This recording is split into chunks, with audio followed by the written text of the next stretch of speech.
to make a Thanksgiving turkey, said Miss Rooney. She picked up a fat piece of brown chalk. Richard fished around for his lunch bag. He watched Ms. Rooney trace her hand on the chalkboard.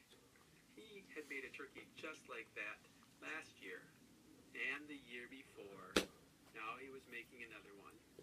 A left-back turkey, just like him. He started to open his lunch bag. It made a crackling noise.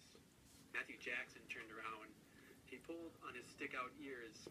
"Hi, Beast," he whispered. Richard made a beast face. He smiled at Matthew. Matthew was a great kid, Richard thought, but he wet the bed. He probably hadn't taken a bath since last summer. Sometimes Richard wished Miss Rooney would change everyone's seat, but then he might end up sitting right in front of her desk. He pulled a piece of bread off his cheese sandwich and looked at it. There was a little piece of cheese stuck to his bread. He scraped the cheese off and flicked it onto the floor, then he sneaked the bread into his mouth. Ms. Rooney stopped talking. She frowned. Richard stopped chewing. Then Ms. Rooney put a round red eye on her turkey. Richard wished he'd hurry up. He couldn't wait for show and tell. He had some great news. It was about a sleepover party the day after Thanksgiving. Beast's friend Emily Arrow put her hand in the air.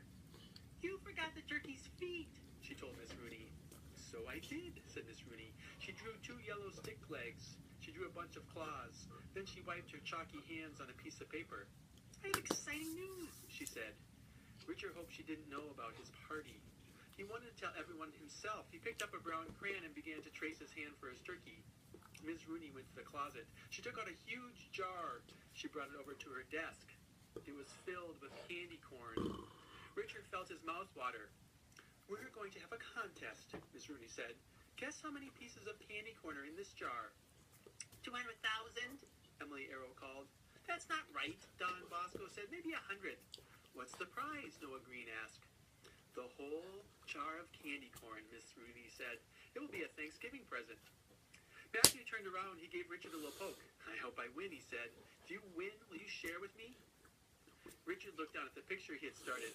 It was a good-looking turkey with blue feathers. He had made believe he hadn't heard Matthew. He'd hate to give up half of that candy corn if he won. "How many guesses do we get?"